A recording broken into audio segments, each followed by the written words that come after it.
이 아침에는 시편 143편 1절에서 12절 본문으로 아침 메시지를 나눕니다.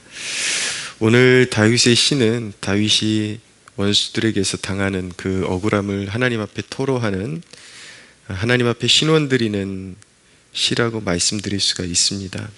다윗의 그 원수들의 모든 폭압과 그들의 모든 불의를 하나님 앞에 올려드리는 시인 것이죠. 자, 오늘 이 본문을 통해서 첫째로 지혜로운 신앙인은 항상 자신의 모습을 먼저 살핀다라는 것을 배우게 됩니다. 2절을 보면 주의 종에게 심판을 행하지 마소서, 주의 눈앞에는 의로운 인생이 하나도 없나이다 라고 고백하죠. 다윗은 먼저 자기 자신을 살피고 하나님께서 그분의 공의대로 사람을 살피실 때에 그분의 심판을 피할 존재는 아무도 없다라는 것을 알아들으면서 자신의 그런 허물과 죄악을 기꺼이 하나님께서 용서해 주시기를 먼저 바라고 있는 것입니다. 우리는 우리가 당면한 그런 어떤 불의한 일들, 그런 원수들의 그런 폭압들을 먼저 하나님 앞에 신원드리는 일에 앞서서 우리 자신 또한 허물 많은 죄인임을 기억하는 것이 중요합니다. 우리의 그런 행위를 살펴서 하나님 앞에 자비로운 용서를 구해야 하는 것이죠. 나아가서 우리의 부족함에도 그 자녀들에게 기꺼이 용서를 베푸시는 하나님의 긍휼을 입혀주시기를 구해야 하는 것입니다. 여러분, 우리는 하나님의 은혜 받은 자들임을 먼저 기억해야 합니다. 그 보혈의 은혜로, 예수님의 보혈의 은혜로 구속함을 받아서 예수님의 그 공의로우신 보혈의 은혜 아래서 우리는 하나님 앞에 기꺼이 용서를 구할 때에 하나님께서 모든 호흡이 있는 자들의 허물을 찾으신다면 우리 또한 용서받기 어려운 존재들이지만 우리가 그리스도의 은혜로 하나님의 긍휼하심을 받아서 용납된 존재이기 때문에 그러나 우리의 행위를 살펴서 우리 또한 하나님 앞에 불의가 있는 죄인임을 고백하며 나아갈 때 하나님께서는 우리에게 기꺼이 용서를 베푸시고 하나님은 세상에서 우리를 구별하셔서 친히 우리의 도피성이 되어주셔서 우리를 지켜주신다라는 것을 믿는 믿음으로 담대히 나가야 할 것입니다. 두 번째로 다윗은 그러한 원수들이 해하려 하는 그런 위급한 상황 속에서 사람의 방법보다 하나님의 얼굴을 간절히 추구하고 있다는 것을 보게 됩니다. 6절, 7절을 읽어드리면 주를 향하여 손을 펴고 내 영혼이 마른 땅같이 주를 사모하나이다. 여호와여 속히 응답하소서, 내 영혼이 피곤하나이다. 주의 얼굴을 내게서 숨기지 마소서. 내가 무덤에 내려가는 자 같을까 두려워하나이다. 지금 교회의 원수들은 교회를 향한 불화살을 쉴 틈 없이 날리고 있습니다. 어지간히 지금 한국 사회가 돌아가는 것을 알고 있는 분들은 지금 이 땅의 정치인들, 권력자들이 얼마나 지금 교회를 향해서 불의한 일들을 자행하고 있는지 아실 것입니다. 지금 깨어있는 교회라면 너나 할 것 없이 참여하고 있는 포괄적 차별금지법에 대해서 저지하는 그 운동을 벌이고 있죠. 정치인들은, 그리고 이런 법을 발의하는 자들은 이것은 교회를 핍박하기 위한 법이 아니다라고 말합니다.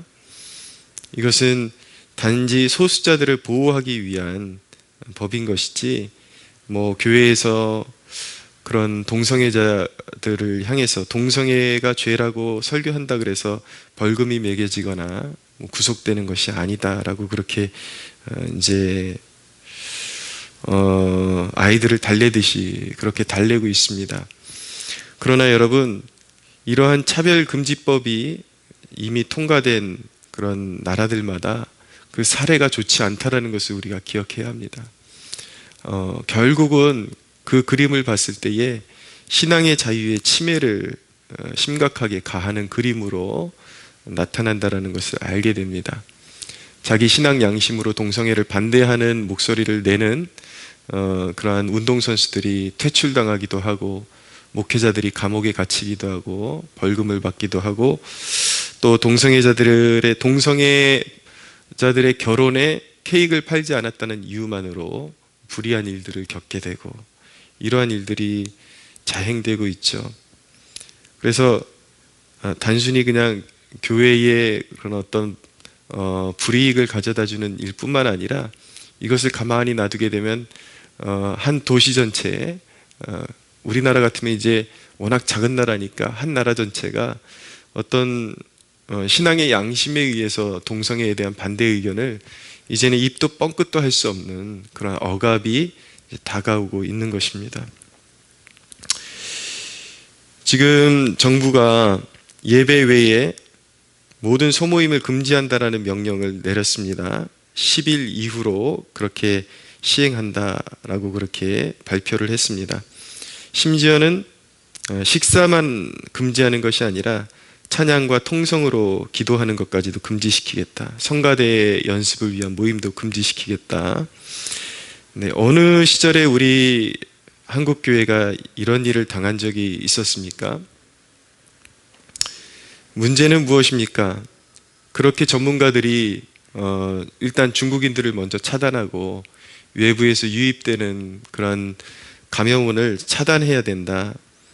그렇게 강조를 했음에도 불구하고 중국과의 그런 불이한 연대를 먼저 생각해서 문을 닫지 않고 문재인 정권이 끝까지 고집부리고 그것이 원인이 아니다라고 하면서 지금 벌써 통계 수치가 10,000명을 훌쩍 넘어버렸고 사망자도 거의 250명에 육박하는 것으로 알고 있는데, 이전 정권 같으면 벌써 그런 좌파 세력들이 음해를 꾀하고 온 국민들을 다 지금 선동해서 온 나라를 시끌벅적하게 뒤집어 놓고 난리가 났을 것입니다.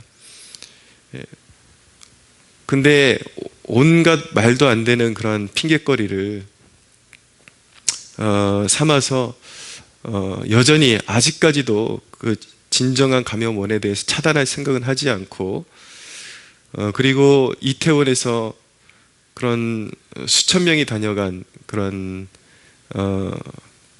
게이들이 오고 가는 클럽에서 불의한 일들이 벌어졌음에도 불구하고 그런 일들은 지금 계속 나몰라라 하고 있고,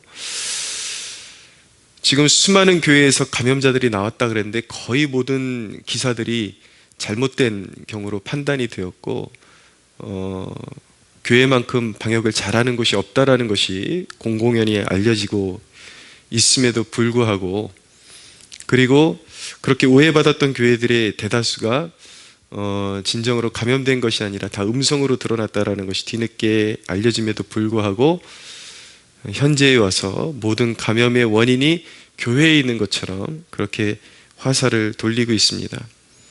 이것은 누가 뭐라고 해도 교회를 향해서 불의를 행하는 것이요, 공평하지 못한 짓을 자행하고 있는 것이요, 교회를 향한 핍박이라고 말씀드릴 수가 있습니다. 만약에 모든 사회가 정지되어야 할 정도가 된다면 교회는 자발적으로 그런 모든 일들을 시행할 것입니다. 그러나 지금 우리가 벌써 우리 교회 밖으로 한 치 앞에만 나가도 식당과 카페에 연일 사람들이 북적거리고 있고 마스크를 제대로 착용한 사람들은 보이지 않고 있습니다. 그렇게 사회가 정상적으로 돌아가고 규제를 받지 않은 상태에서 하나님을 섬기는 신앙에 이렇게 심각한 침해를 가하는 일을 정부가 단행한다라는 것은 어느 사회에서도 보지 못했고, 소위 사람들이 말하는 군사정권이니 독재니 뭐 이런 수식어가 붙었던 그러한 정부 권력 아래서도 한 번도 경험해 보지 못했던 불의한 일이라고 말씀드릴 수가 있겠습니다. 여러분, 지금 점점 세상은 교회를 향해서 불화살을 날리고 더 심하게 불길을 거세게 불화살을 날리고 있습니다. 이런 상태에서 우리 교회가 어떤 자세를 취해야겠습니까? 그들이 하자고 하는 대로 우리가 길들여져야 맞는 것이겠습니까? 우리가 이런 상황 가운데 이길 수 있는 길은 요동치 않고 His way를 걷는 것입니다. 하나님의 길을 걷는 것이죠. 하나님만 바라보고 하나님이 원하시는 길을 걷는 것입니다. 우리에게 절대 양보할 수 없는 가치가 있습니다. 바로 하나님을 섬기는 일에 있어서 침해를 받는 것입니다. 세상에 국가의 법이 있고 하나님의 법이 있는데, 우리가 섬기는 하나님의 법이 있는데, 이것이 심각하게 상치되고 배치될 때에는 우리는 국가법 위에 하나님의 법이 상위에 있음을 깨달아야 하는 것입니다. 오늘날 많은 그러한 성품 좋은 그리스도인들은 세상이 우리에게 원하는 대로 다 따라야 하는 것 아니냐 그렇게 말하지만, 우리가 이런 국가법을 그냥 맹목적으로 추종하고 따르게 될 시에는 사실은 선교라는 것이 존재할 수가 없습니다. 왜냐하면 중동의 그런 이슬람 국가들 가운데 이런 기독교 전도 행위가 금지되어 있는 나라들도 있는데, 그럼 우리가 그들의 국법을 존중해서 전도도 하지 말아야 되는 것인가? 선교하지 말아야 되는 것인가? 아닙니다. 기독교는 그런 상황 가운데 순교의 각오를 하고 선교를 하는 것이죠.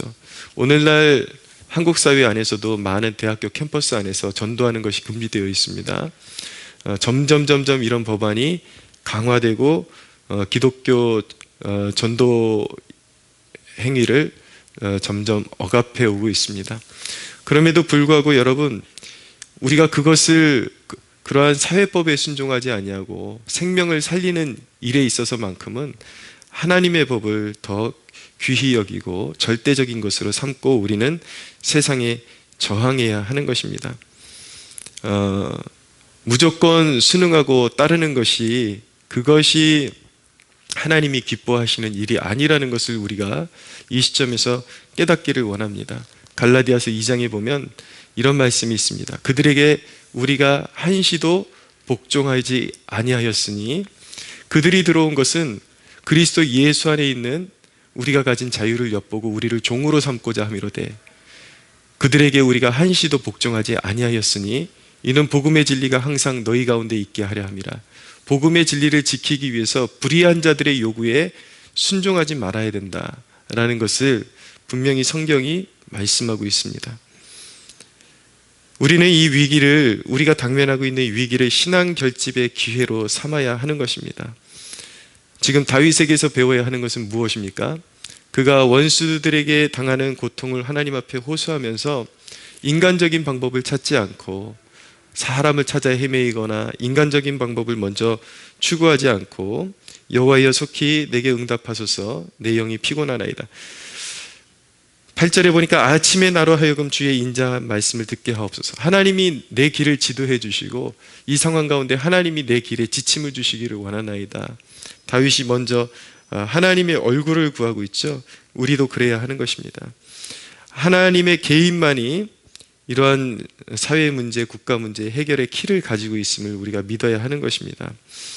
그래서 교회마다 이런 위기를 통해서 기도의 결집이 있기를 저는 소원합니다. 그동안 깨어있지 못했던 교인들이 일어나서, 저는 이렇게 나라가 위중하고 어려운 상황 가운데 정말 육두문자 써가면서 요군하면서 기도하지 않는 그리스도인들 이해가 가지는 않습니다.